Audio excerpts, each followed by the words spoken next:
Alright, so now we're inside, cast in place foundation, which is concrete poured in between two forms. We've got drywall up right now.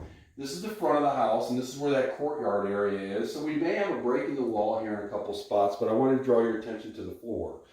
The floor is heavy carpet. It has nothing to do with the foundation. The foundation is supported by a main beam running across, and then the load runs on the floor joist to the front and rear wall. Load bearing wall, load bearing wall, load in the middle.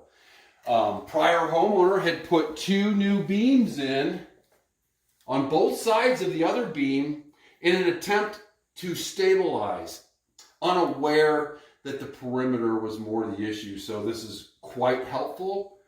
Not necessary, but when you see this boxed in later, should you, and this capped off, it's by design.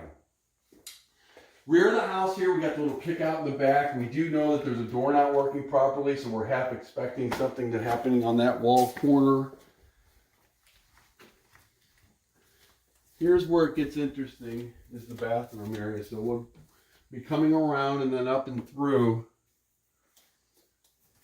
and then into another bedroom. So there is quite a bit to be done to open it up, but I wouldn't take the drywall up any more than 2 feet so that you're not able to overdo anything, because that way drywall sheets come in 4x6 feet sheet, 4x8 or 4x6 sheets, so it's real easy to fix this back. So it would just be running along that wall, and this wall looked really good outside, so I don't anticipate much except for the actual corner of it. So drywall up 2 feet. We'll put a drain tile system in the house. We'll be able to see what the footing looks like. Now, what is a drain tile system?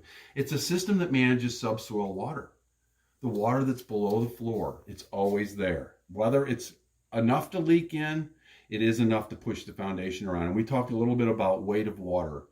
A gallon of water is 8.35 pounds per gallon. 36 gallons is 300 pounds. 300 pounds breaks a 3,000 pound pour. Easy math. So we want to be in front of all this.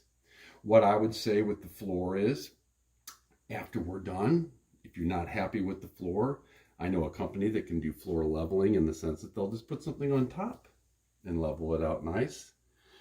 As long as our base is somewhat handled, and we're going to be able to see around the perimeter. If we have any big caverns, we'll be able to kind of deal with that as we go around with the drain system. So a lot of good things happen amongst all of this. If we see too big of a hole, we'll run a lateral out, maybe fill the whole area with rock. So there's lots of things that can be done.